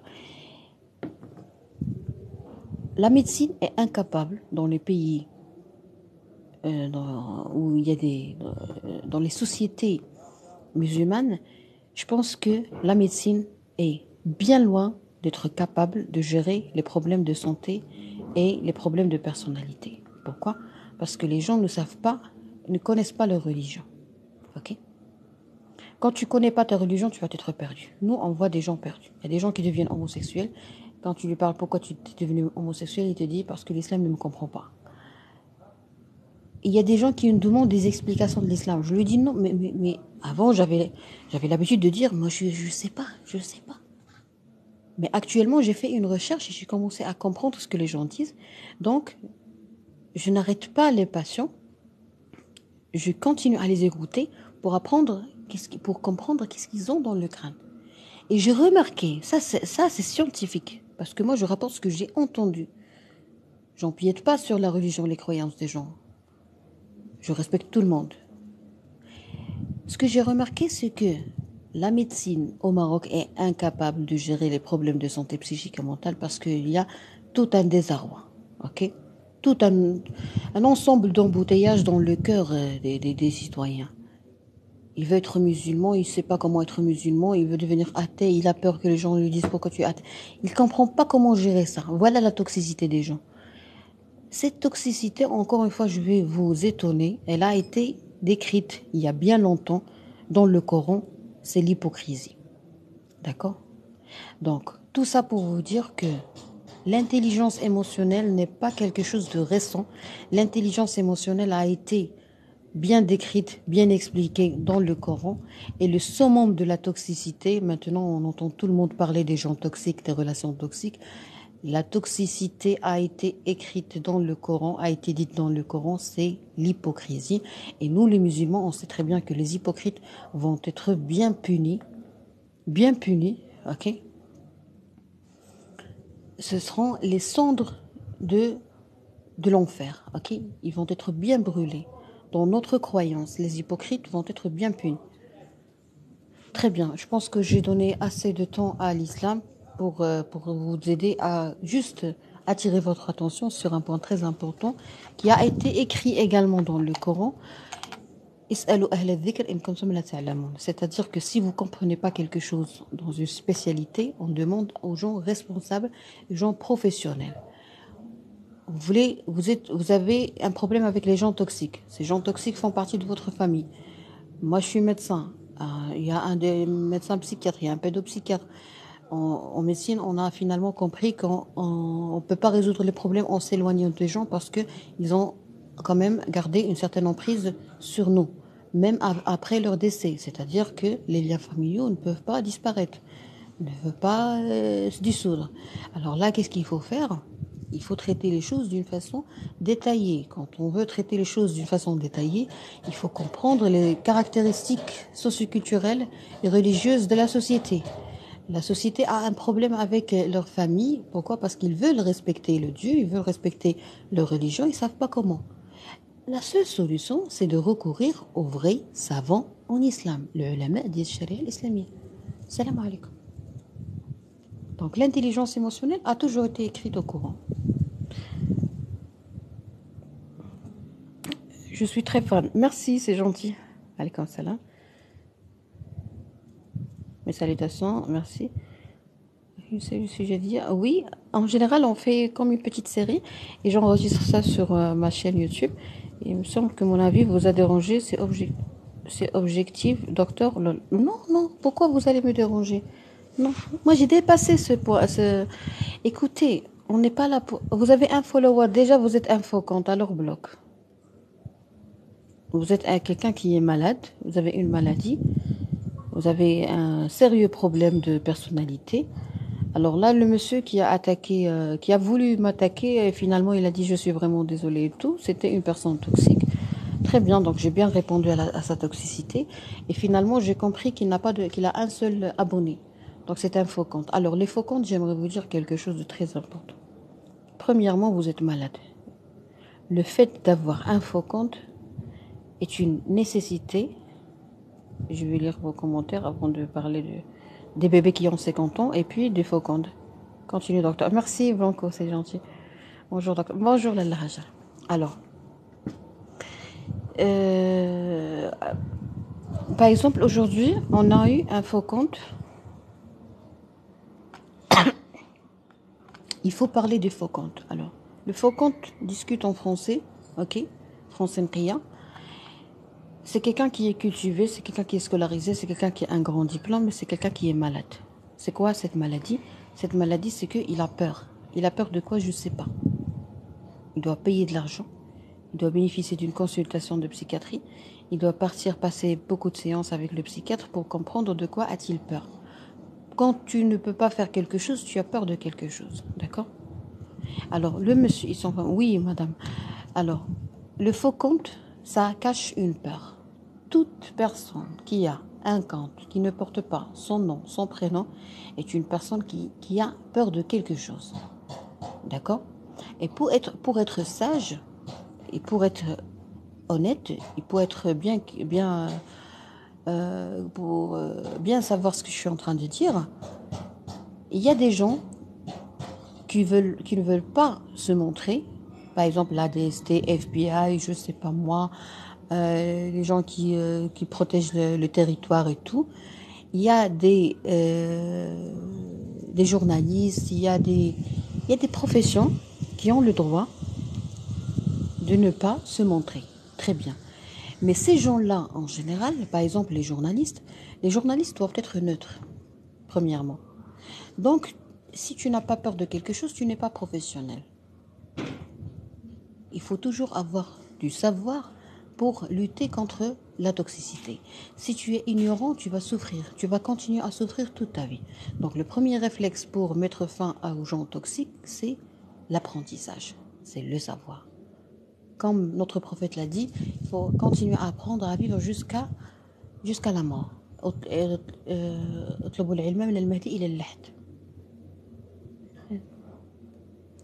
D'accord? Donc, premièrement, quand tu parles à quelqu'un qui a un faucon, tu parles à quelqu'un qui est malade. Alors, malade, soit il nécessite une prise en charge psychiatrique, soit c'est un malade qui est arrivé au stade de crime, c'est-à-dire il a besoin de voir le procureur général ou la police. Il faut toujours garder ça dans l'esprit. Croyez-moi, j'ai passé 3 ans H24 sur les réseaux sociaux, je sais très bien de ce que je suis en train de dire. La première question que vous allez poser à quelqu'un, pourquoi vous ne mettez pas votre nom et prénom? Même en posant un nom et prénom, peut-être qu'il ne s'agit pas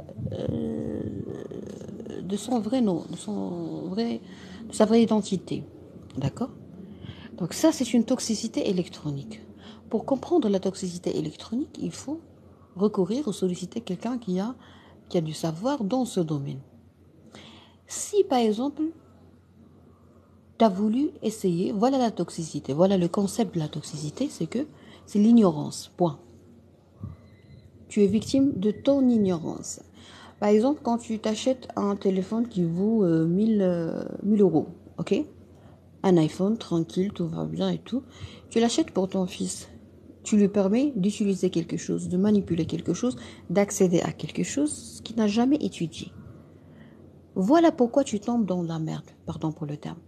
Parce que tu utilises quelque chose librement et tu essaies de pratiquer des techniques que tu as apprises dans d'autres domaines sur un autre domaine. On a déjà traité ça avec, par exemple, les scientifiques en physique-chimie qui veulent pratiquer et appliquer leur théorie sur la médecine et que ça ne marche pas. Est-ce que vous êtes d'accord? Donc, si tu ne veux pas être victime de la toxicité des gens, ne joue pas au feu. C'est-à-dire, par exemple, tout à l'heure, on a eu une personne toxique. Alors, cette personne toxique, normalement, tu l'as trouvée où? Tu l'as trouvée sur Internet. Donc, qu'est-ce qu'il faut faire? Il faut se protéger d'Internet. Il ne faut jamais parler avec les étrangers sur Internet. Pourquoi? Parce que Internet est un domaine. Si tu ne l'as pas étudié, ne le manipule pas. Tu vas me dire, mais non, mais je vais être arriéré. Ça veut dire quoi, arriéré? Moi, je pense que arriéré, c'est ignorant. Toute personne ignorante est une personne arriérée. C'est-à-dire que tu peux être arriéré dans un domaine et tu peux être bien émancipé sur d'autres. Point à la ligne. Encore une fois, cela a été bien expliqué dans le Coran. Tu sais pas quelque chose, tu cherches, tu demandes au Seigneur. Tu n'admets pas le fait ou l'obligation l'obligation de recourir à un seigneur, c'est-à-dire que tu respectes pas tes seigneurs. Ah ben, tu mérites la souffrance. Je veux pas dire, je donne pas raison aux gens toxiques, mais j'aimerais te dire que c'est 1 + 1 est égal à 2. D'accord? C'est-à-dire, si on veut appliquer tout ça pour ne pas vous casser la tête, cette personne qui était en train de discuter, finalement, elle a dit lol, tatata, macha, elle a perdu le contrôle. Pourquoi? Parce que moi, je suis restée confiante en moi. Et pourquoi moi, j'étais confiante en moi? Parce que je disais ce que je savais très bien, ce que j'ai cherché. Donc, si tu veux avoir de la confiance en soi, tu dois faire un effort. Point. Arrête de suivre ce que les coachs disent sur Internet, comme quoi il faut se mettre face au miroir et dire je suis confiant. Non, ça c'est de la folie. Arrête de faire des affirmations positives et te dire chaque jour, chaque matin, moi je suis confiant en moi, moi je suis confiant en moi, 36 000 fois. Ça, c'est de la folie. Si tu veux devenir fou rapidement, tous mes salutations aux fous, si tu veux devenir fou rapidement, fais ça. C'est la meilleure façon, c'est le remède le plus rapide pour devenir fou, c'est de dire que tu es confiant en toi et de répéter ça plusieurs fois. Je pense ils ont une faible personnalité et ils sont incapables d'affronter les gens. Oui, bravo, vous avez parfaitement raison. Je vais vous dire quelque chose. Moi, je travaille avec les mères célibataires. Je vais changer de place, s'il vous plaît, parce que je peux plus supporter le soleil.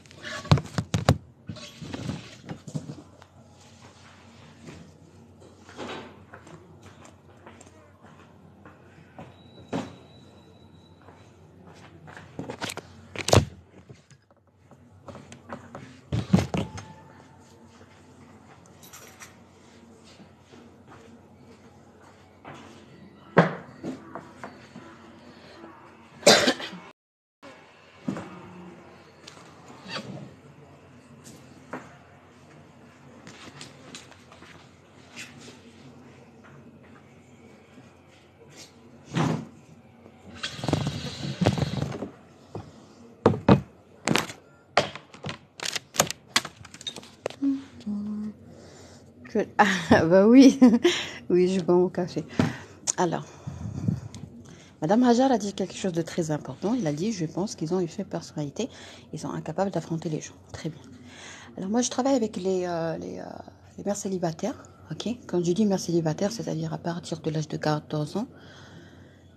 Et ce que j'ai remarqué, c'est que malheureusement, vous savez, nous au Maroc, on a besoin d'une année blanche pour se lier des mariages. On n'a pas le droit de permettre, bah c'est mon avis, hein, on n'a pas le droit de permettre aux Marocains de se marier sans avoir bénéficié d'une formation et d'un examen clinique et d'une consultation de psychiatrie.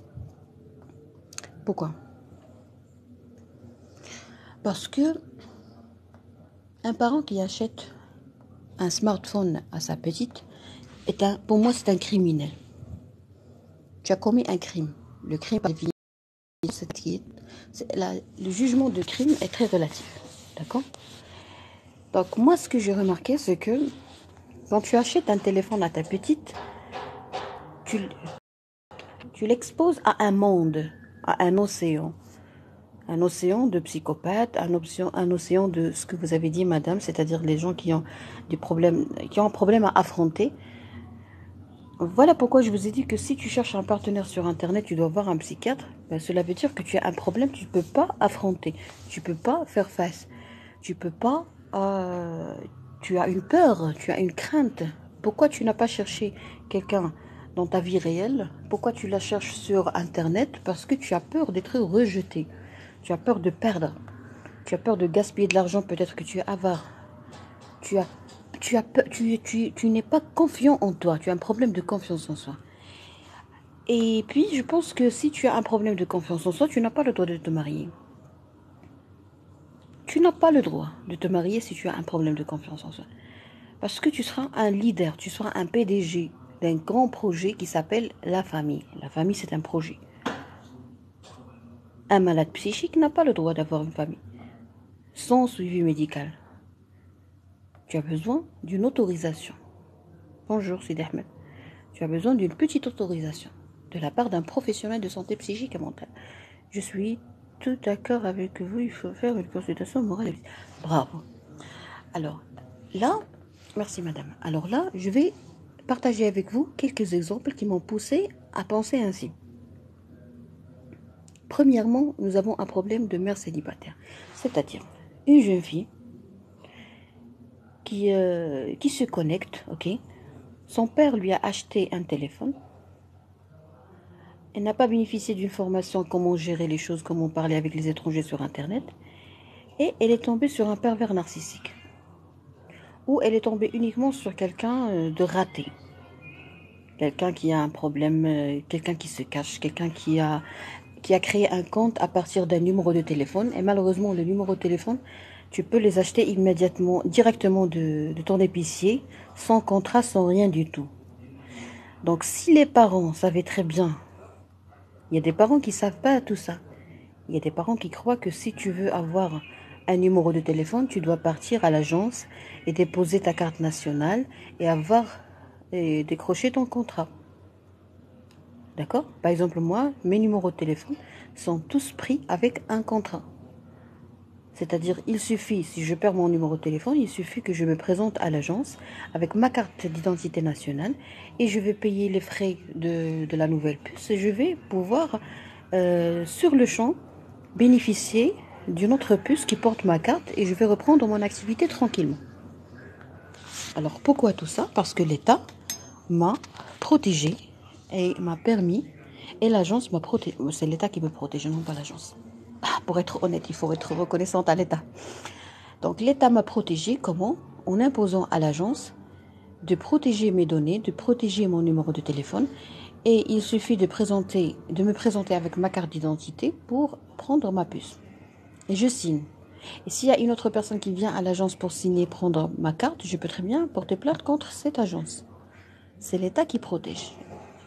D'accord? Est-ce que vous êtes d'accord? Mais malheureusement, ce qu'on voit actuellement en médecine, c'est que sur Internet, tu vis dans un cauchemar. Tu vis dans un rêve. On est en train de rêver. Voilà pourquoi moi, je vous dis, ne me contactez pas et j'ai pas envie de vous contacter. Et ne contactez aucune personne et faites très attention d'être victime d'usurpation. Pourquoi? Parce que toi, quand tu parles sur Internet avec quelqu'un, tu parles avec un numéro de téléphone.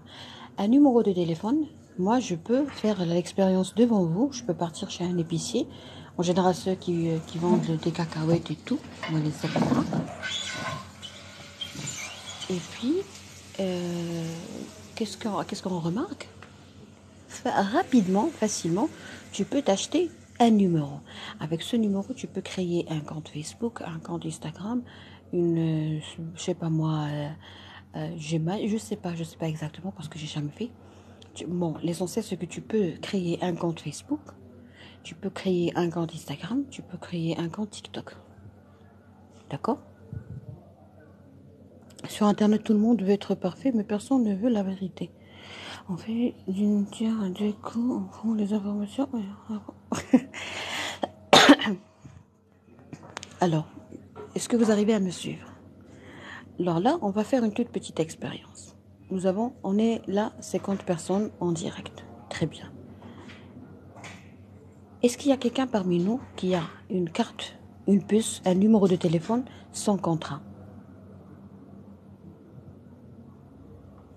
Monsieur, je vais vous bloquer parce que vous êtes en train de m'insulter.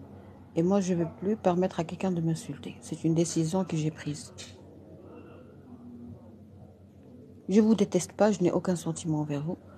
Moi, non. Très bien. J'ai un seul. Très bien.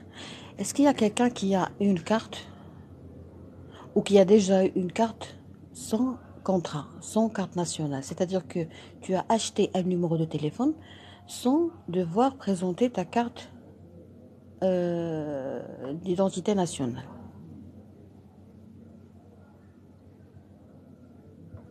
Ben, à vous la parole, je vais vous donner la parole pour...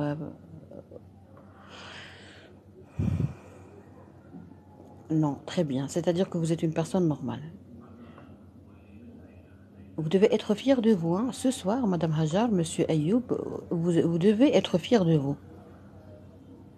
Pourquoi? Parce que vous êtes une personne normale. Une personne normale, c'est une personne qui utilise une carte qui est connue par l'État, qui est connue par l'agence.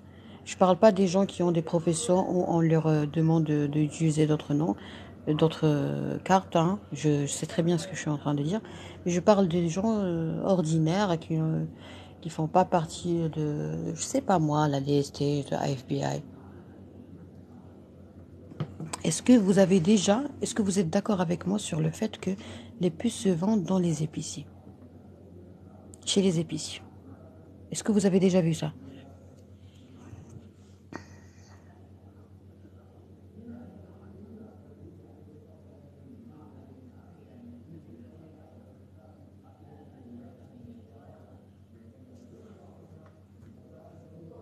connaissez, vous n'avez jamais vu ça?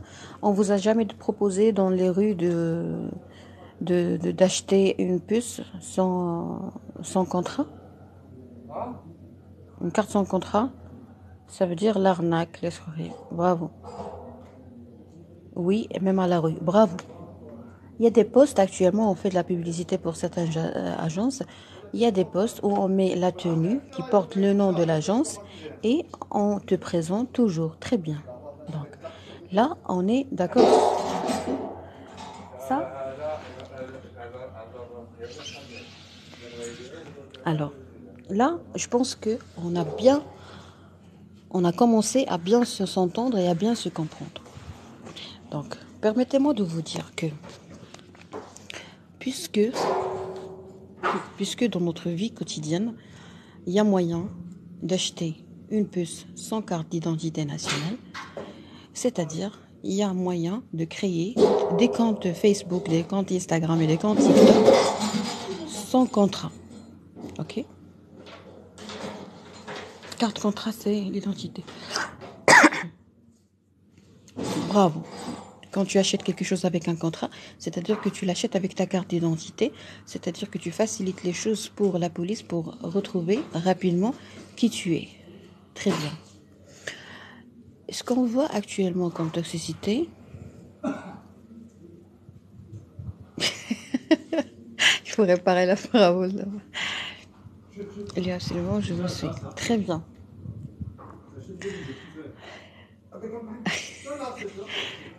Je suis dans une terrasse de café un peu spéciale. Excusez-moi. Arrêtez de me dire des commentaires rigolos parce que je vais m'éclater de rire.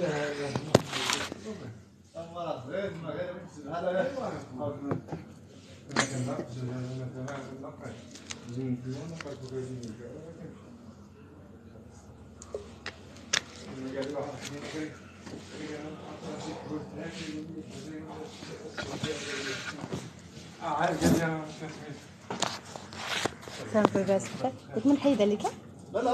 Merci beaucoup.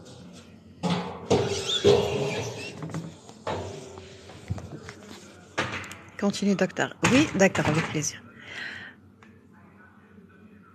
Non, non, je peux rien lui dire. Moi, je suis très gentille avec les gens. Alors, on parlait de quoi en fait? On parlait de la toxicité électronique et combien c'est important de connaître que la seule façon de gérer la toxicité, c'est la confiance en soi.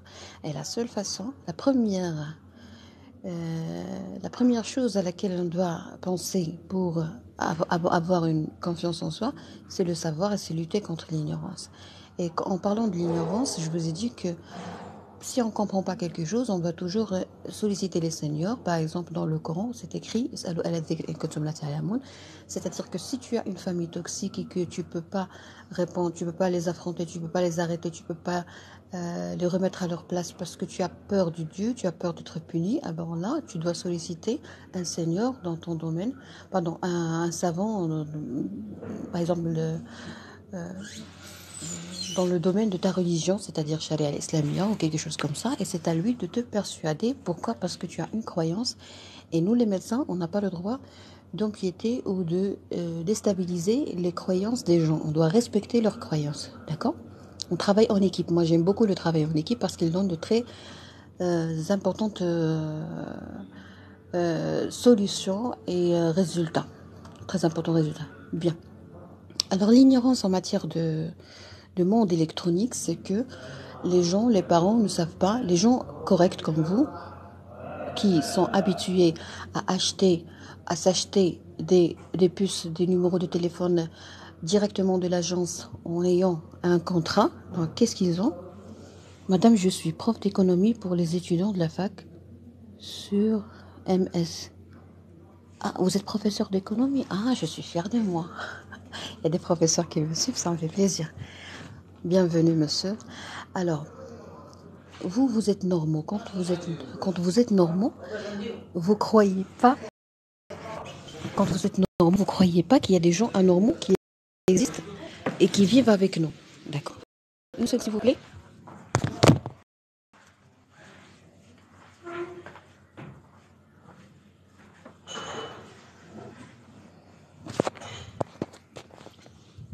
Non, attends. Ah, d'accord, je vais attendre. Il est où le problème? Je voulais tenter à vous écrire que prenez tout votre temps. On est là pour lire ce que vous voulez dire.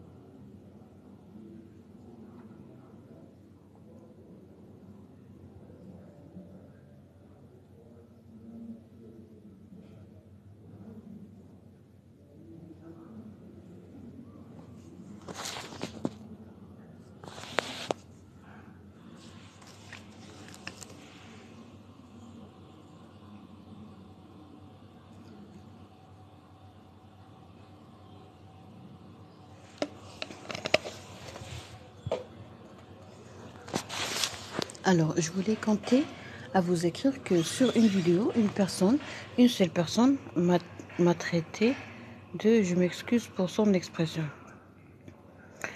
J'ai pas bien compris, sincèrement. Vous avez dit sur une vidéo, une seule personne m'a traité de, je m'excuse pour son expression. Ça m'a tué. Ah, vous avez peut-être publié une vidéo et quelqu'un vous a dit, je m'excuse pour son expression. Vous a dit quelque chose et ça vous a tué, c'est-à-dire ça vous a fait mal, c'est ça? D'accord. On va parler de la toxicité électronique, les gens toxiques sur Internet. Je pense que j'ai quelques informations relativement plus nombreuses, si vous voulez. Je suis pas la meilleure, mais je me suis bien investie avec mon temps, mon expérience, mon analyse, réflexion, beaucoup de choses. D'homo. Ah, il vous a traité d'homosexuel. Ah, d'accord. Oui, ça existe au Maroc. Il y a des gens, partout dans le monde, il y a des gens qui, quand ils veulent insulter un homme, ils le disent, par exemple, tu es homosexuel.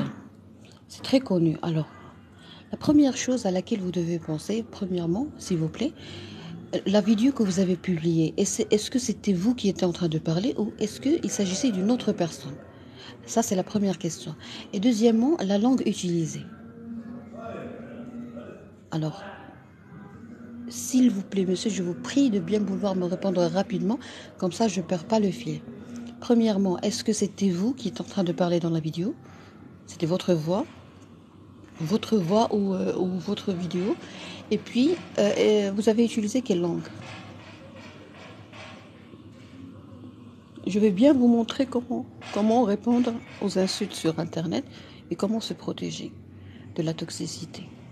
Parce qu'il y a beaucoup de choses, c'est normal parce que c'est pas votre profession, hein. Il y a aucune profession au Maroc qui s'appelle la sensibilisation sur Internet. C'est nouveau. D'accord? Normalement, il faut qu'il y ait une branche dans les facultés de médecine, dans les facultés de pédopsychiatrie, dans les facultés de psychiatrie, dans les facultés d'économie. Il faut qu'il y ait une branche de tout ce qui est électronique. Pourquoi? Parce que la nature de nos vies, la nature de notre vie quotidienne l'exige. Par exemple, il y a longtemps, on n'a jamais entendu police électronique, shorta électronique. Mais actuellement, ça existe. Pourquoi? Parce que la police marocaine est très intelligente. Je pense que tous les services, toutes les facultés, tous les établissements doivent imiter l'intelligence de la police pour être intelligents.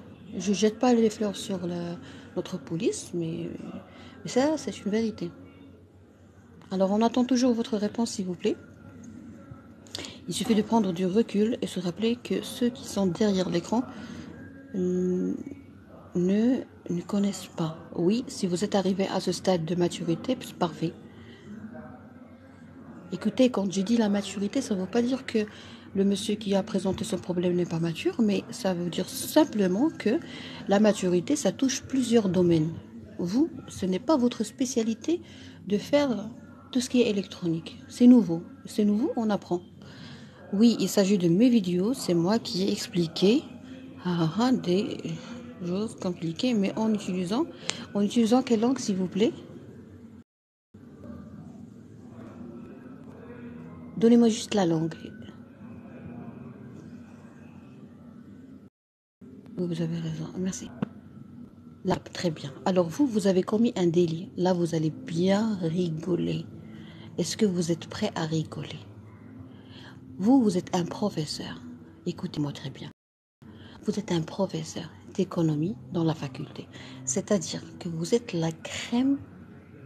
Ah, d'accord, arabe marocaine. Écoutez-moi très bien. Vous êtes un professeur dans la faculté. C'est ça. Si j'ai commis une erreur, si j'ai pas bien compris, vous pouvez me corriger.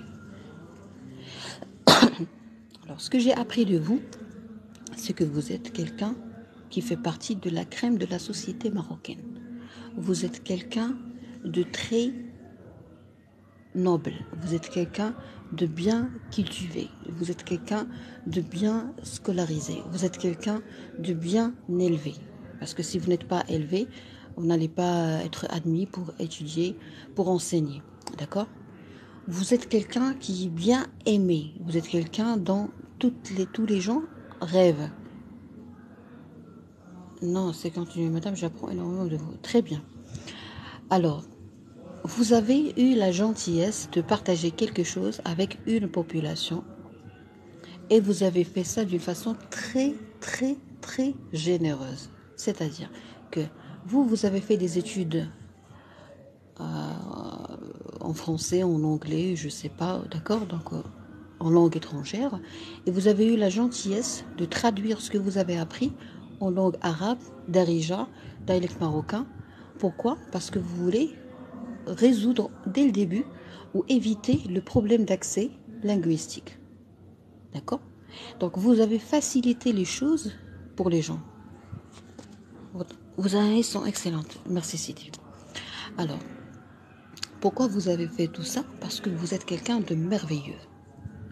Alors, le délit que vous avez commis, parce que moi je prends ça pour un délit, je parle de moi, hein, l'erreur que vous avez commise, la catastrophe que vous avez créée, c'est que... D'accord. La catastrophe que vous avez commise, c'est que vous avez fait quelque chose pour des gens que vous ne connaissez pas. On ne peut pas connaître... On peut pas, il y a un commentaire qui m'a fait rire. Je ne le connais pas, ce monsieur. Hier, il m'a insulté. Aujourd'hui, il m'a dit, hier, je me suis endormie comme un bébé. Alors, restons avec notre professeur d'économie. Alors, vous êtes un ange, d'accord? Mais vous avez voulu partager ce que vous avez de bon dans votre cœur avec des gens que vous ne connaissez pas. Et des gens qui sont très, très, très nombreux. Donc, même en apprenant l'intelligence émotionnelle la plus développée au monde, vous n'allez jamais pouvoir rester en bonne santé psychique. Pourquoi? Parce que vous vous adressez à des gens qui sont très différents. Un groupe très hétérogène. Donc, on va citer les difficultés que vous avez. Premièrement, vous ne connaissez pas ces gens. Deuxièmement, même si vous connaissez tout le monde, 40 millions de gens, 40 millions de Marocains, vous allez être face à une population, un groupe hétérogène. Donc, les groupes hétérogènes, en général, on ne peut pas les satisfaire et on ne peut pas ne pas être vexé par eux parce que c'est hétérogène. Imaginez, vous connaissez la relativité. La relativité, c'est-à-dire, vous allez être maltraité. Que vous faites ce que vous faites, vous allez être maltraité. Pourquoi? Si je parle de la drogue et je dis par exemple que l'ecstasy n'est pas bonne pour la santé, je vais être insulté par les trafiquants de drogue. C'est normal. La majorité des gens vont dire « Ah oui, Asma est très, très, très gentille. Elle nous a expliqué l'ecstasy. Elle nous a même raconté l'historique des choses, c'est-à-dire quand on jouait du funk, elle a été utilisée initialement pour bien se détendre avec la musique et tout. On ne savait pas tout ça et tout, l'ecstasy. Mais il y aura toujours des gens qui vont m'attaquer. Ça, c'est la normale. C'est comme une pièce de monnaie, face et pile. Et quand c'est hétérogène et c'est nombreux, vraiment, c'est une catastrophe. Madame, hier j'étais là et monsieur Bonito, je sais que tu n'es plus frustré comme hier. Moi, j'ai jamais été frustrée, monsieur. Vous voulez me persuader de quelque chose qui vous traverse l'esprit, vous n'allez pas réussir. Vos jeux ne vont pas réussir avec moi. Alors hier, je voulais juste découvrir mes compétences dans la gestion des émotions, mais aujourd'hui, Monsieur Afkar, je ne vais pas lui donner cette chance parce qu'il est devenu amoureux de moi. Il a été manipulé hier parce qu'il m'a insulté. D'accord? Vous avez remarqué comment ça marche? Maintenant, il est venu directement, il m'a dit hier, je suis dormi, j'ai dormi comme un bébé. Vous avez remarqué combien c'est fort? Mais comment est-ce qu'on peut avoir cette force de confiance en soi? Eh bien, uniquement en luttant contre l'ignorance. Point. Tu connais tes droits, tu connais tes limites. C'est bien de connaître ses limites. Très bien. Merci beaucoup. Alors, l'erreur que toute personne bien cultivée peut commettre sur Internet, la toxicité dont toute personne bien cultivée peut en faire sujet sur Internet, eh ben, c'est d'être généreux et honnête. Il ne faut pas être honnête sur Internet. Il ne faut pas être généreux. Il ne faut pas être là pour tout le monde et il ne faut pas faciliter l'accès linguistique. Qu'est-ce qu'il faut faire? Alors, ce que je vous demande, ce que je vous conseille, si vous voulez mon conseil, hein, c'est pour cela que je me confie à vous aujourd'hui. Marhaba Sidi. Je veux vous dire un truc très important. Vous êtes professeur d'économie. Bien. Vous êtes généreux, vous êtes gentil. Vous voulez aider les gens. Vous avez envie d'aider une grande quantité de personnes. Si vous continuez sur cette voie, vous allez tomber malade et vous n'allez plus aider les gens. Vous allez les faire souffrir et vous allez les déprimer. Je veux vous dire quelque chose. Donc, si je vous dis, soit vous avez 10 millions, 10 000 euros, ok?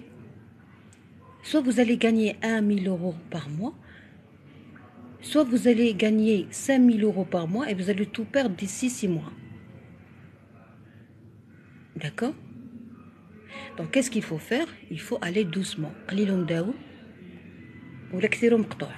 Ok? Donc, qu'est-ce qu'il faut faire? Il faut aller très doucement.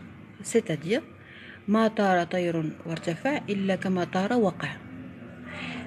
ce que je vous conseille, monsieur, c'est d'arrêter immédiatement ou au moins de mélanger. Faites une petite expérience. Faites des vidéos en langue française, en langue américaine. Bon, la langue que vous maîtrisez le plus, je sais pas, allemand, espagnol.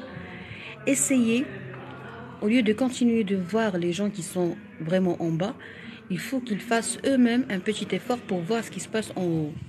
Et vous allez continuer à faire, à regarder ce qui se passe en haut pour continuer à avancer. Quand on continue à voir ce qui se passe en bas, on va toujours régresser et on va toujours vraiment reculer. Donc maintenant, il y a deux choses. Il y a toi, il y a les gens.